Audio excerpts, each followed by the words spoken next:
Salam sejahtera, saya Dino Liu dan akan membentangkan pengulasan terhadap penulisan yang berkenaan dengan tajuk perkembangan ataupun teori perkembangan kanak-kanak. Sebagai pendahuluan, ingin saya jelaskan atau memberikan erti sedikit yang dikaitkan dengan emosi dan juga sosio-emosi. Melihat kepada emosi, emosi merupakan satu perasaan atau pemikiran seseorang individu yang dijelmakan melalui tingkah laku ataupun mimik muka serta cara mereka berinteraksi. Contohnya, kalau kita bermuka senyum, itu bermakna kita dalam keadaan gembira. Kalau kita berinteraksi dengan menggunakan komunikasi ataupun cara yang kasar, itu bermakna kemungkinan seseorang itu dalam perasaannya marah ataupun tidak senang hati.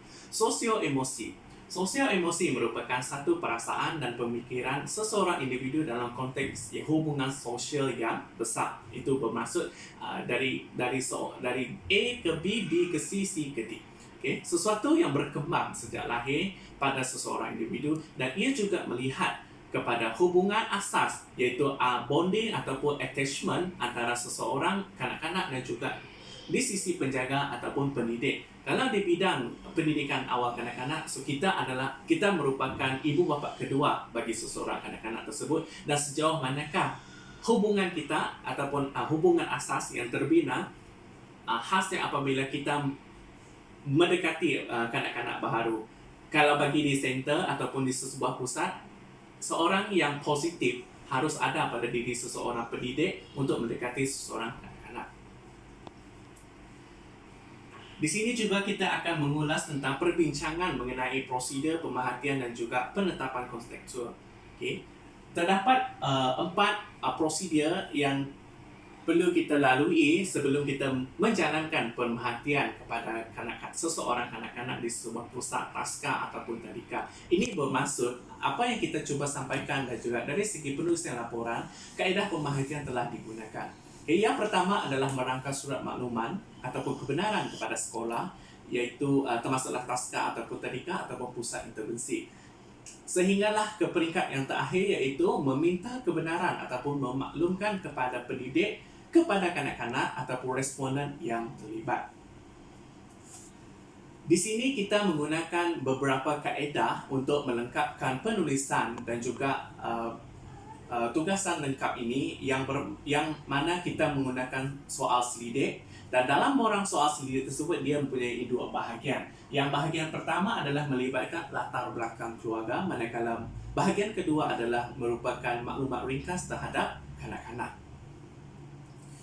Dari segi pemerhatian yang telah dipilih secara spesifik dalam penulisan ini adalah pemerhatian penuh digunakan, yang mana seorang pemerhati ataupun observer ataupun pengkaji, okay, dia perlu memilih tempat, yang mana saya telah memilih tempat iaitu di ruang gym ataupun ruang peningkatan ataupun aktiviti motor kasar dan motor halus kepada kanak-kanak sebagai subjek ataupun responden.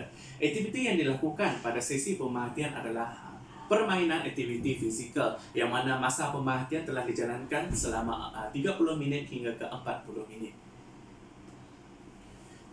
Deskripsi terhadap subjek pemerhatian.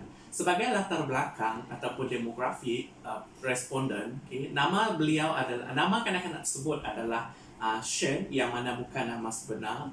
Kanak-kanak tersebut berumur 5 tahun 8 bulan dan merupakan kanak-kanak lelaki. Yang istimewanya adalah kanak-kanak ini mempunyai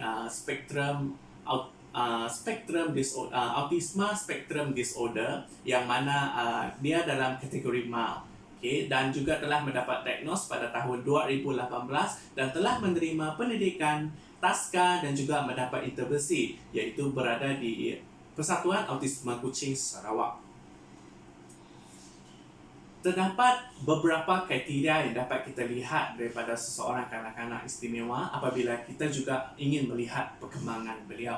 Okay. Di sini kita dapat kategorikan ataupun kita dapat pecahkan kepada beberapa elemen, iaitu yang pertama adalah dari segi komunikasi. Dinyatakan berdasarkan borang pendaftaran awal kanak-kanak tersebut ke pusat, kanak-kanak tersebut mempunyai seorang kanak-kanak yang verbal, dan kanak-kanak juga boleh menyatakan kemahuan ataupun keengganannya kepada orang lain. khasnya apabila mengatakan keengganannya, kanak-kanak tersebut boleh menyatakan no. Okay. Dari segi interaksi sosial, kanak-kanak tersebut boleh bermain bersama rakan sebaya dan juga adik-beradiknya. Dari segi tingkah laku, kanak-kanak ini dinyatakan bahawa beliau ataupun dia mempunyai potensi untuk membuang barang, memukul orang lain dan juga menggigit diri sendiri.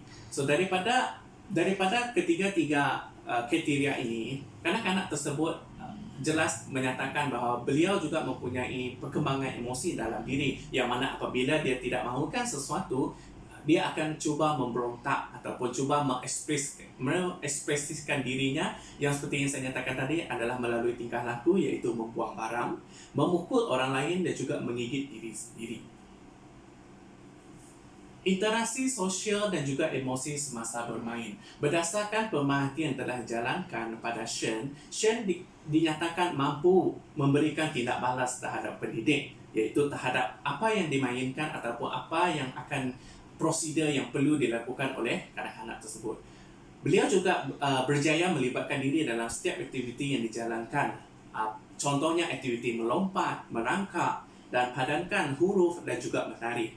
Selain itu, beliau juga menunjukkan perasaan gembira semasa bermain.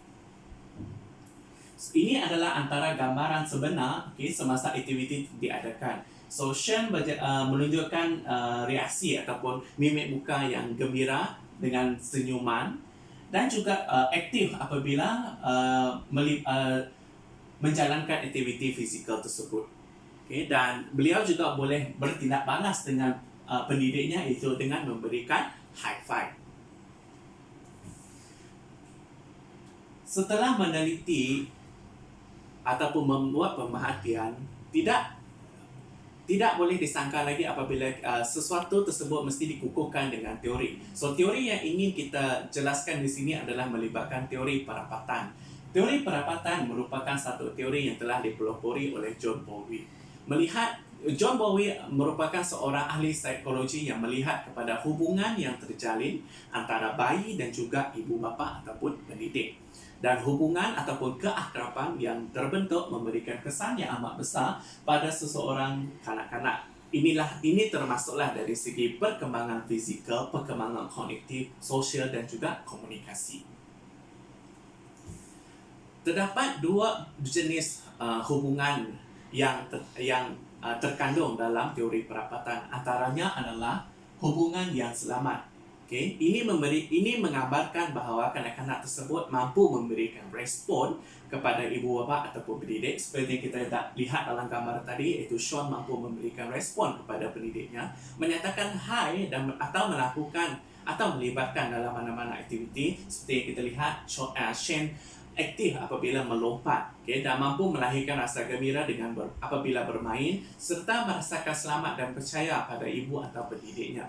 Apabila pendidiknya meminta untuk high five, so Shane juga mampu memberikan tindak balas tersebut.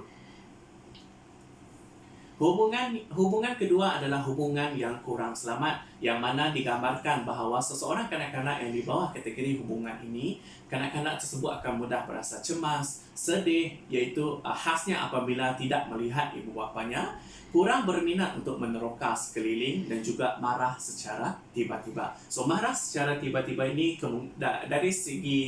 dari segi pengalaman ataupun pengamatan kita sebagai seorang trainer ataupun pelatih bagi kanak-kanak autisma, kita tidak tahu apakah sejarah sebelum dia datang ataupun semasa perjalanan kanak-kanak tersebut ke sesebuah pusat.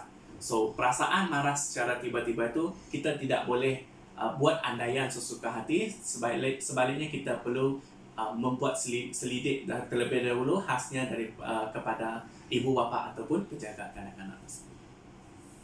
Okey, seterusnya adalah melibatkan temperamen. So, temperamen ini adalah merupakan satu pembawaan ataupun tabiat seorang individu sejak mereka lahir.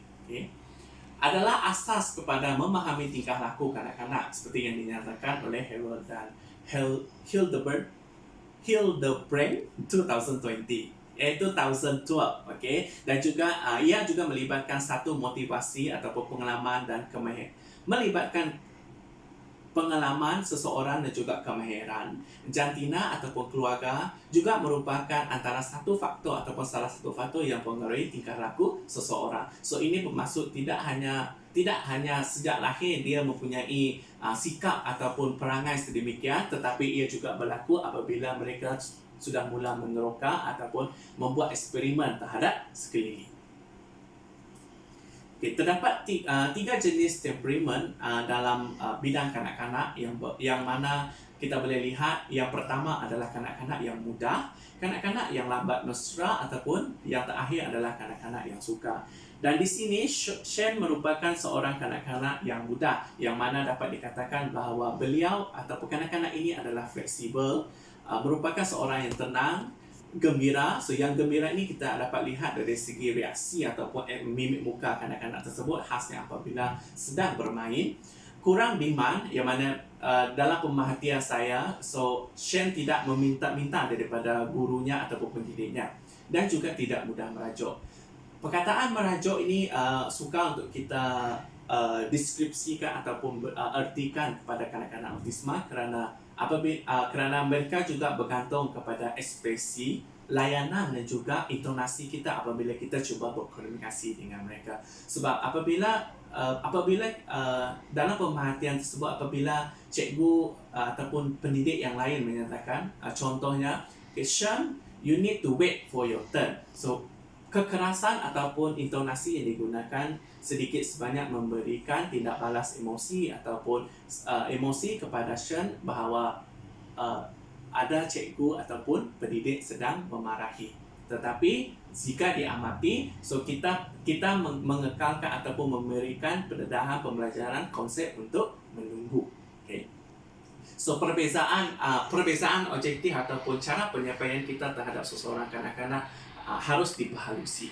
Okay.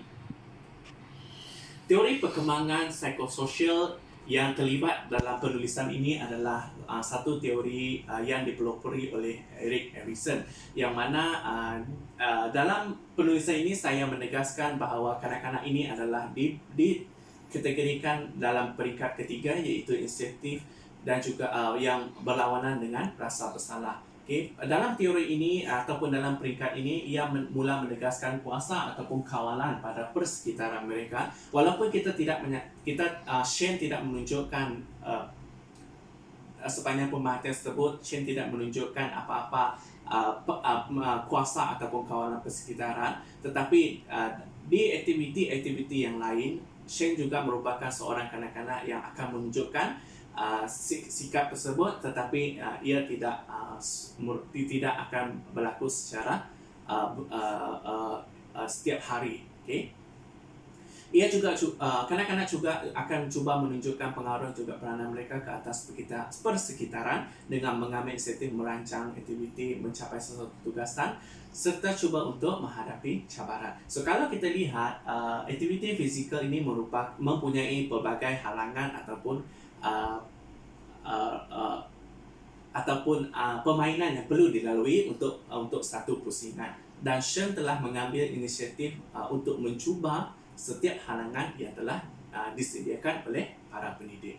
Okay, ia juga membantu kanak-kanak untuk membuat pilihan, dan sebagai seorang pendidik ataupun ibu bapa, kita memang berhak ataupun kita memang diberikan tugasan ataupun tanggungjawab untuk membantu kanak-kanak membuat pilihan.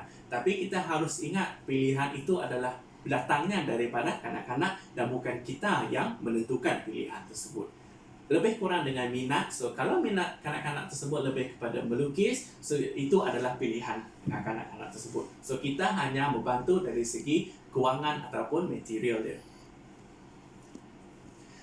Okay, sebagai kesimpulan, perkembangan sosio-emosi adalah dalam kalangan kanak-kanak merupakan satu perkembangan yang perlu dicapai secara optimal. Okay, keseimbangan yang tercapai pada setiap perkembangan juga mampu melahirkan generasi yang seimbang, sama ada dari segi jasmani, rohani, ilmiah dan juga insaniah. Walau bagaimanapun, di sini kita tinggalkan sedikit persoalan iaitu sejauh manakah ibu bapa ataupun pendidik memainkan peranan dalam mengekalkan ataupun konsistensi memberikan peluang kepada kanak-kanak untuk meneroka, mengeksperimen, memperoleh pengalaman seiring dengan peringkat umur mereka. Sebab dapat dilihat pengalaman sepanjang 6 tahun berada di bidang ini, banyak ibu bapa yang menentukan pilihan terhadap anak-anak. Sebaliknya kalau dilihat anak-anak tersebut tidak mahu melakukan perkara tersebut, dan ibu bapa juga akan merasa kecewa. So di manakah